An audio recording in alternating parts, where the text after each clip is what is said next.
Welcome back everybody to Forza Motorsport. So we're continuing on with the Australian Tour, and this championship is focusing on Aussie sport sedans. So obviously we have had a new sedan from Australia added to this game. I've already reviewed it, I've even hooned it round the Nürburgring, so we might well try that car out again just to see what it can do in terms of racing. But nonetheless, let's see what cars we are going to be in, or at least ones we can choose from.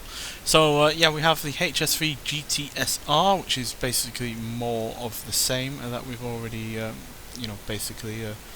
used before. It's just more hardcore than the earlier 90s one and the late 80s one.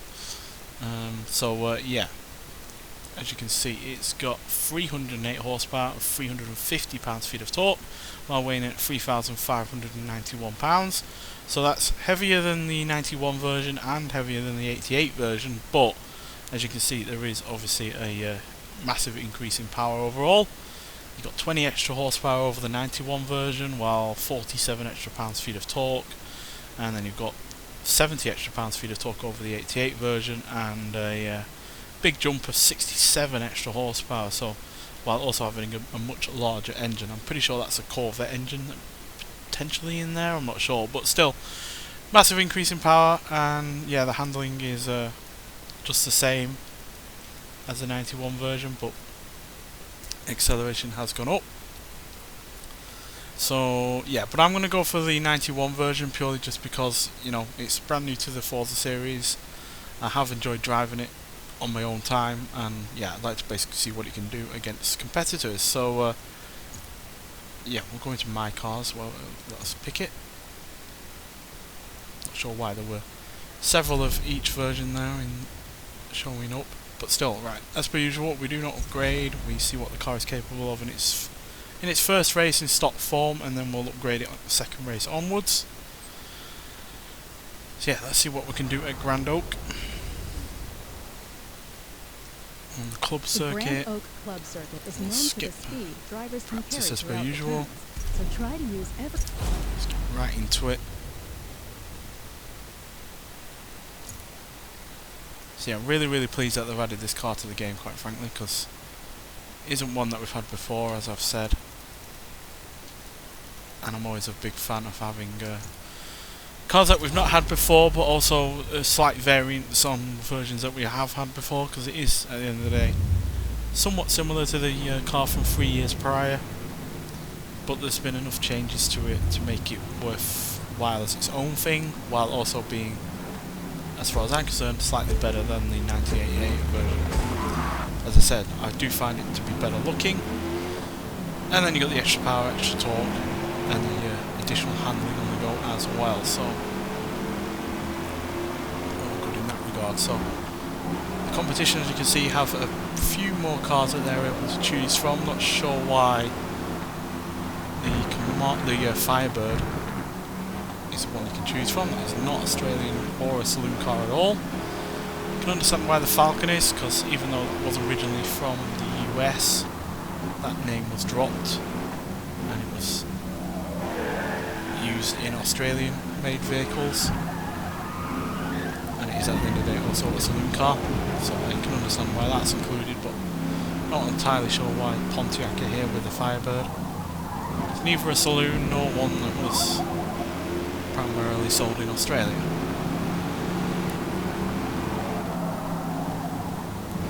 Regardless, we're doing okay so far with this stock Falcon, Holden, sorry.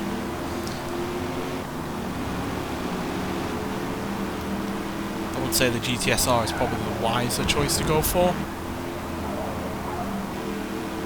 but at the end of the day, we do have the same handling and braking as that car. It just has more acceleration because it has more power.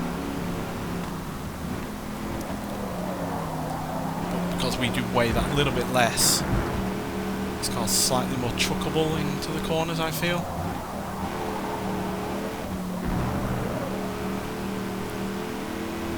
Although I'm sure that rear wing on that version of the HSV is doing its job.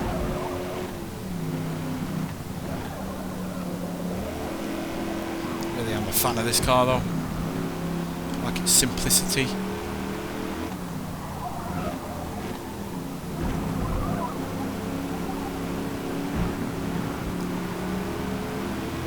also having far more power than the Americans were churning out at the time. I mean, that Firebird up front at the time I think was churning out about 201 horsepower. Probably doing that now, it's no doubt been upgraded, but yeah, the fact we've got 87 horsepower more than that, or you know, being more practical and not any worse looking either, is a triumph on Holden's part.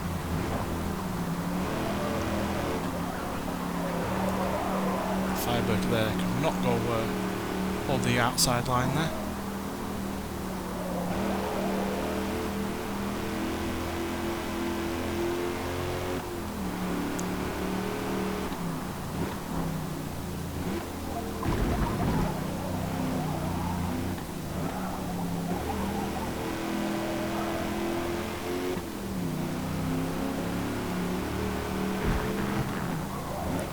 Now we've got this version of the car, and I really wish we had more versions of the Ford Falcon in the Forza game.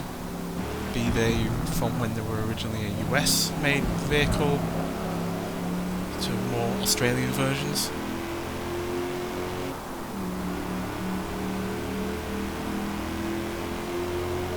So we do have newer versions than the one that we are competing against in this championship, but not that many.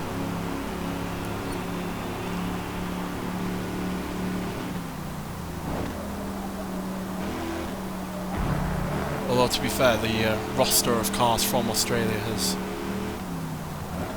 greatly improved over older Forza Motorsport games. Although there are a couple missing that we've had in prior Forza Horizon games that we haven't had on Forza Motorsport games. I really like the original Ute and the FX Sedan, I think it was called, to make a comeback. Yeah, they're basically the same car, just with different body styles, and they don't have a huge amount of power, but I do find them enjoyable to drive regardless.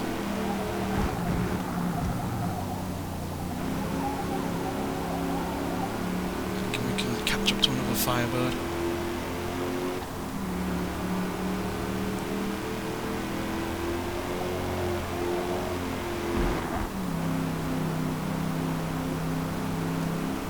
We are.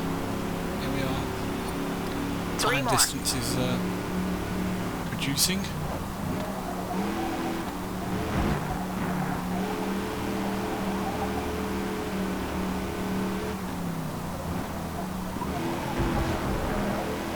It's just such a well sorted car. This it's not overly sophisticated or anything like that, but what is there is doing the job and is more than capable of handling what power it's got.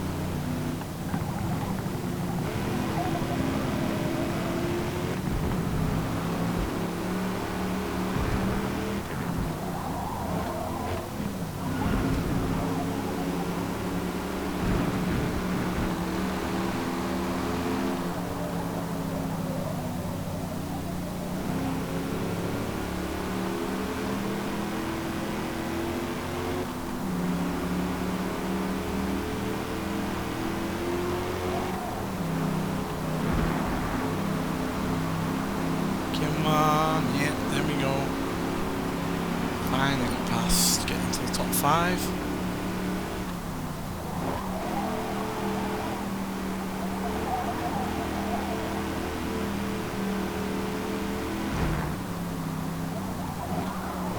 It's doing pretty good for a stock car.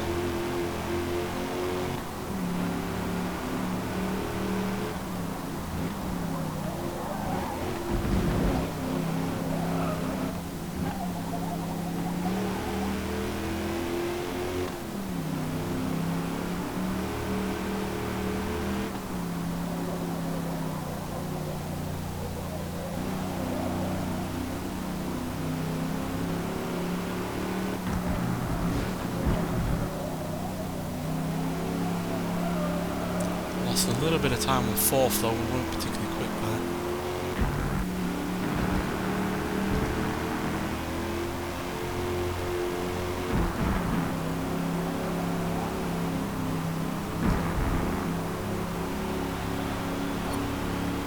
Although I say that, we were barely slower than our fastest lap, so maybe they were just that bit quicker.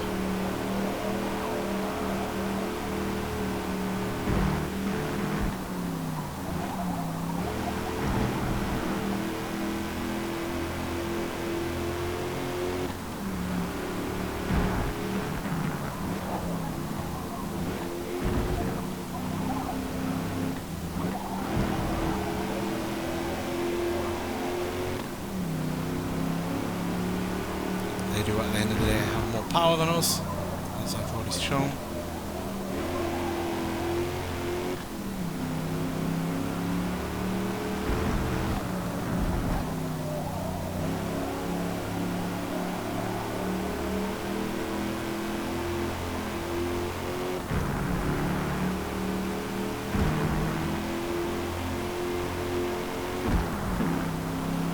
Still 5th place for a stock vehicle.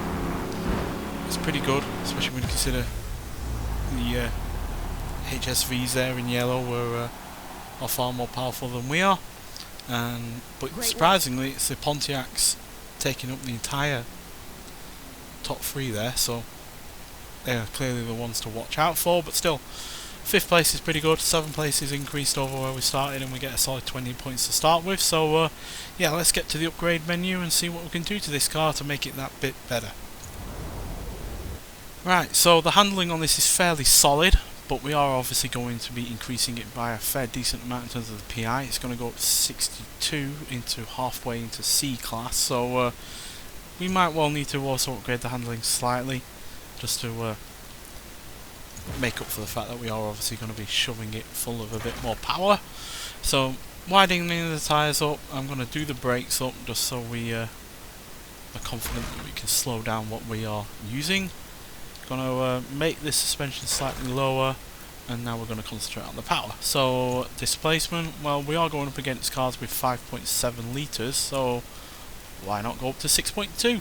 We'll outdo them in that regard. So yeah, we'll do that.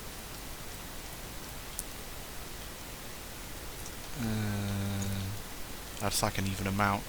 If you've never seen me do one of these before, then that's a quirk of me. I like an even amount when it comes to my horsepower. Don't ask why, it's just a fact.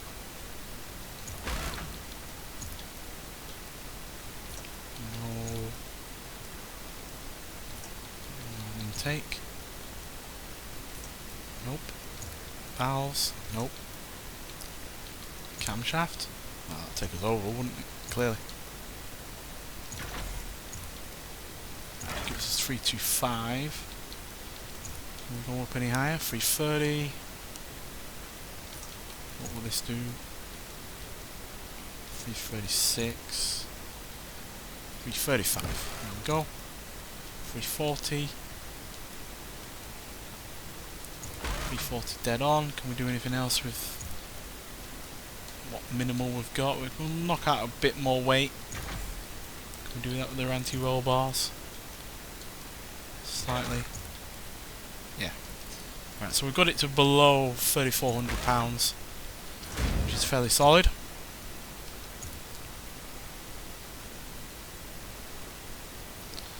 Take a quick look at the stats again when we come back in. So yeah, we have 6.2 litre V8 now, 340 horsepower, 357 pounds-feet of torque, weighing at 3,399 pounds. So we weigh significantly less. We have what, 52 extra horsepower and it's 49 extra pounds-feet of torque, I think it is.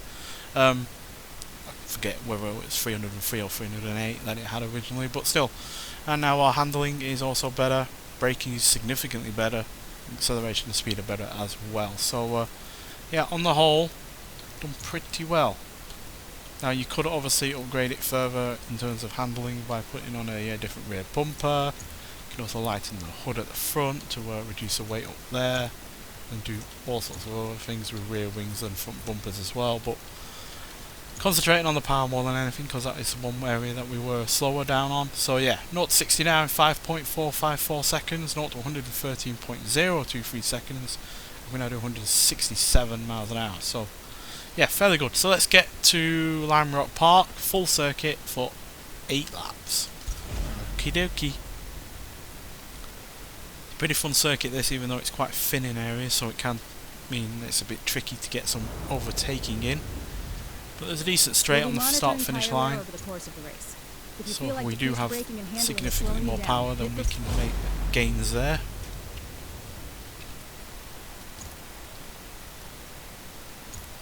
Let's knock out some fuel. Right, so let's go.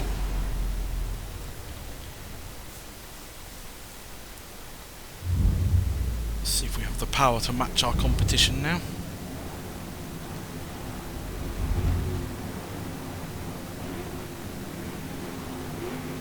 A bunch of the Firebirds are already up front.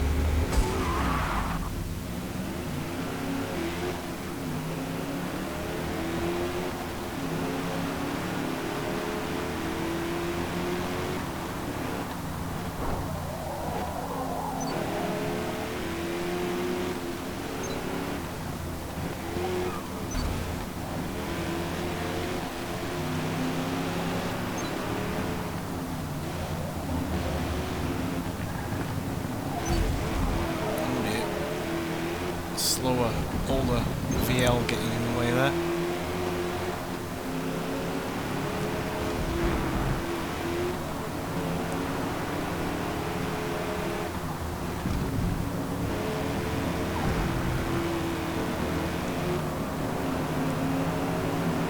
Coming through.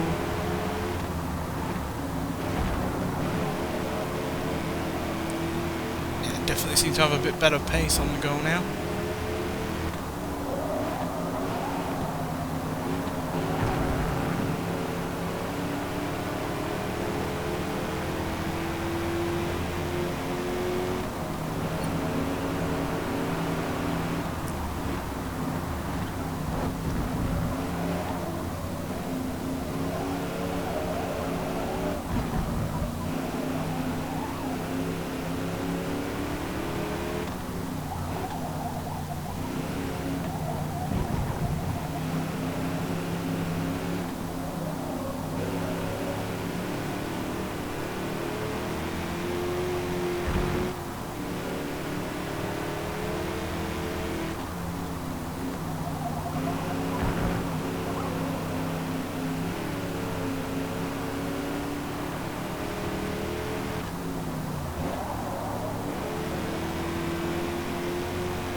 Come on, gain. Really gained much time this lap. The lap that's just been. I think we outbraked ourselves slightly there.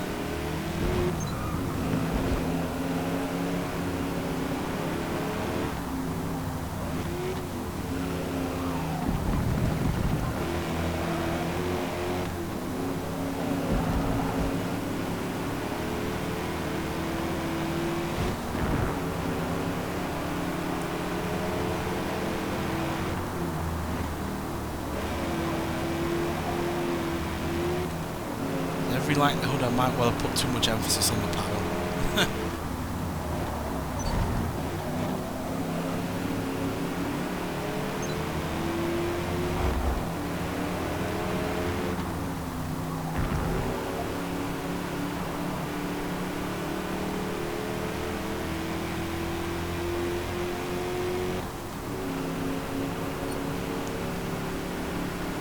We aren't a million miles off the fan position we had before. We still obviously have plenty of laps left, so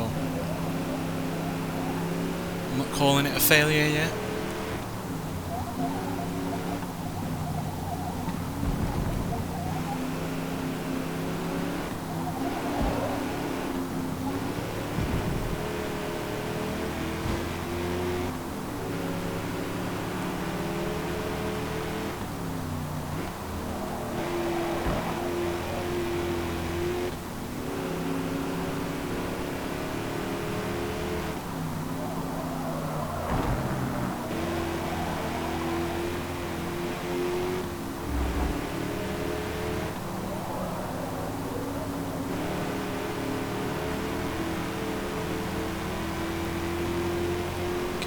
Gaining.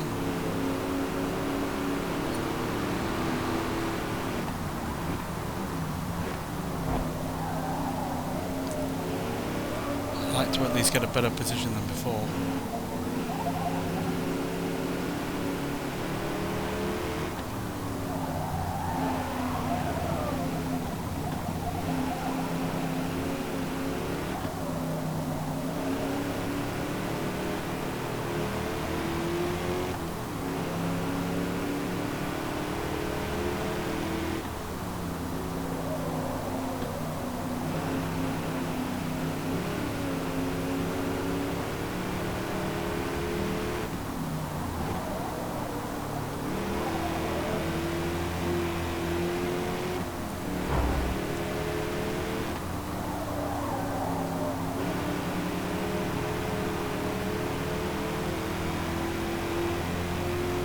Fourth gear is seemingly where we pull quite strong.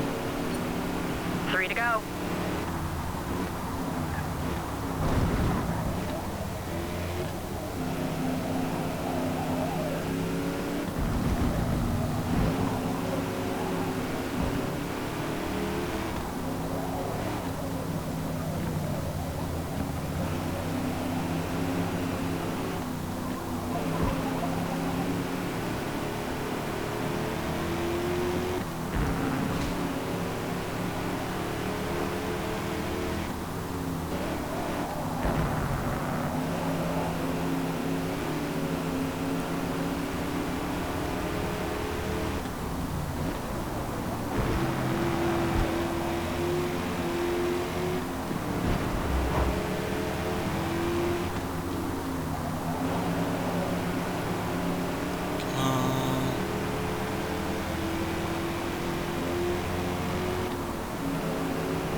Side before this braking zone. Yeah, there we go.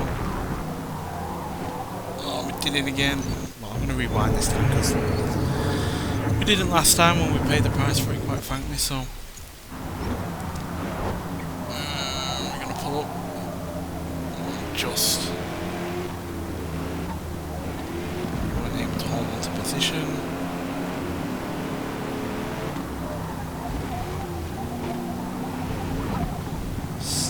Right in there, yes, go.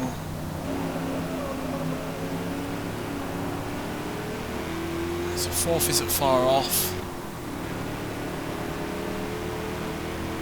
Third looks like they are.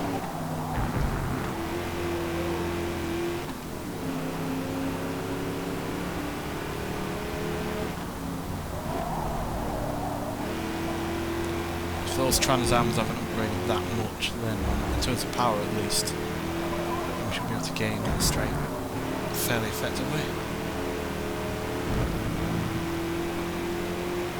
Which we are. Final lap. You got this.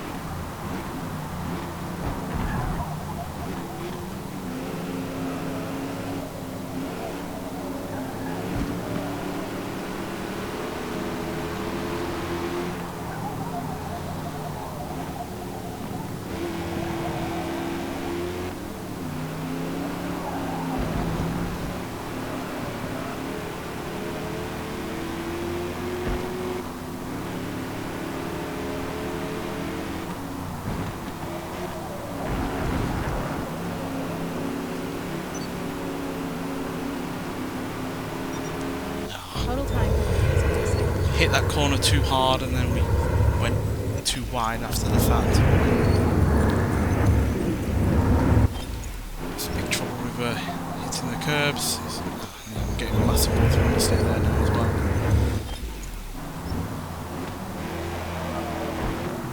It's a bit better, I guess.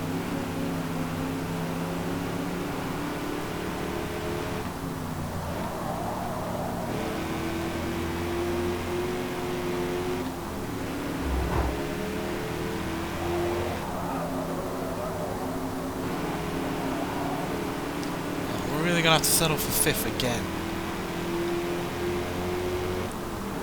Yeah, ever so slightly behind fourth there, 0.2 of a second if that. Yeah, just couldn't really make the most of the power there really. The straight there on the start finish line was really helping, but the rest of the course we just weren't able to really use the power that we had, and I don't think the handling was really up to par to the 340 horsepower that we've given it. So yeah. And despite the fact that it was having way higher PI, that Pontiac that was in front of us was keeping ahead comfortably in terms of, you know, handling and braking. So yeah, if we do get more PI to play with in the next two races in the rest of the championship, then yeah, we'll definitely take advantage. But if not, we might well have to look at sacrificing a modicum amount of power for some more handling. So yeah, but still, that fifth place means that we still get another 20 points. Which weirdly enough puts us into fourth because we've been quite consistent, but as you can see there is still now a large gap between us, third, second and especially first. So yeah, still going to be a bit of an uphill battle for the next two races in the next episode, but nonetheless, thank you for watching and I'll see you in the next one. Bye.